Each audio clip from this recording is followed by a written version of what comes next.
पहिल्या टप्प्यामधील उमेदवारी अर्ज मागे घेण्याचा आजचा हा शेवटचा दिवस आहे।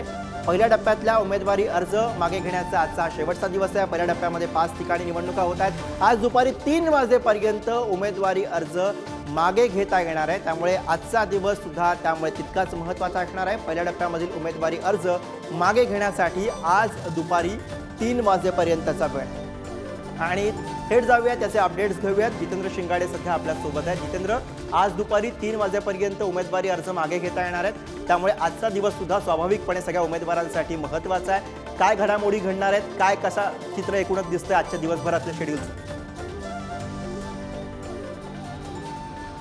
नक्कीच गुरु, आजचा दिवस हा सर्वच उमेदवारांसाठी महत्त्वाचा दिवस आहे। कारण 27 तारखेपर्यंत उमेदवारी अर्ज दाखल करता येणार होते। त्यानंतर 28ला पडताळणी करण्यात आली आणि या पडताळणीमध्ये केवळ 110 उमेदवारांचे अर्ज जे आहेत ते वैध ठरलेले आहेत, म्हणजे पूर्ण 5ही लोकसभा मतदारसंघासाठी। आणि नागपूरचा विचार केला तर 26 उमेदवार हे वैध आहेत, तर रामटेकसाठी 36 उमेदवारांचे अर्ज वैध ठरलेले।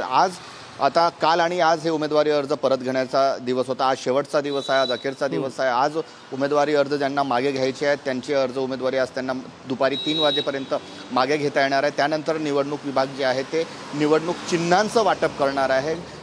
प्रमुख राजकीय पक्षांसाठी महत्त्वाचं नाही, मात्र त्यांचा काही ठिकाणी प्रचारही सुरू झालेला आहे। मात्र अपक्ष उमेदवारांसाठी आजचा दिवस महत्त्वाचा आहे, कारण त्यांना चिन्ह मिळणार आहे आणि त्यानंतरच त्यांच्या प्रचाराला खऱ्या अर्थाने सुरुवात होणार आहे। त्यामुळे नेमकं उमेदवारी कुणाला आज कोण उमेदवारी अर्ज मागे घेतं यावरचे आपल्याला अपडेट्स घ्यावे लागतील। धन्यवाद जितेंद्र या सगळ्या सविस्तर माहितीसाठी।